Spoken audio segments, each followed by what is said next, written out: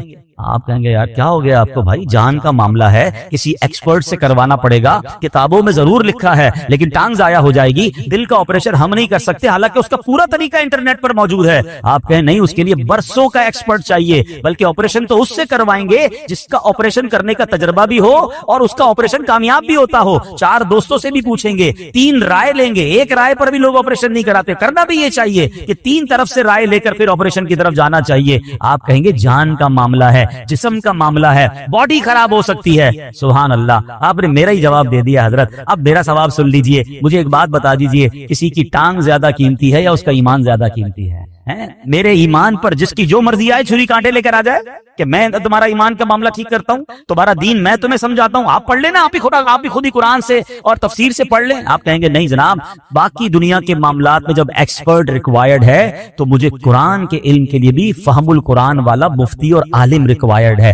برسوں جس نے پڑھا ہو, جس کی جناب تفسیر پر نظر ہو, جس کی عقائد مضبوط ہوں. ارے وہ خود اگر سچا نہیں ہے تو مجھے کیا دین سکھائے گا؟ اے میرے پیارے اسلامی بھائیوں, اے بھولے بھالے مسلمانوں, خدا را اپنی زندگی کا یہ آپ ذہن بنائیے کہ سب سے قیمتی سرمایہ تو ایمان ہے. اور ایمان کے معاملات میں, دین کے معاملات میں میں نے کسی ایکسپرٹ سے, کسی صحیح العقیدہ مفتی سے اور عالم دین سے انشاءاللہ دین پڑھنا بھی ہے, سیکھنا بھی ہے اور آدھی جہالت سے بچنا ہے. جب آپ قرآن پورا پڑھتے ہیں, کبھی بھی کوئی ایک آیت سن کر, ایک حدیث سن کر کنفیوز نہ ہو جایا کریں. کسی عالم دین سے رابطہ کریں, وہ آپ کو بتائے گا کہ یہ آیت کے بعد یہ بھی تو آیت موجود ہے, یہ حدیث کے بعد یہ بھی تو حدیث موجود ہے. اور وہ ان دونوں کو سامنے رکھ کے جب آپ کو جواب دیں گے تو آپ کا ایمان تازہ ہو جائے گا. اللہ کریم ہمیں شریعت کے احکام کو صحیح طریقے سے عمل کرنے کی توفیق عطا فرمائے. اب یہاں پر میں چلے ایک آیت اس لیے بتا دیتا ہوں کہ اس میں ہمارا انشاءاللہ آج کا ایک موضوع بھی ہے, وہ بھی کور ہو جائے گا. کہ اب جناب قرآن کی ایک آیت بیان کرنے والے کرتے بھی ہیں, ترجمہ کیا ہے؟ تم فرماؤ میں ظاہراً تمہاری طرح ایک بشر ہوں.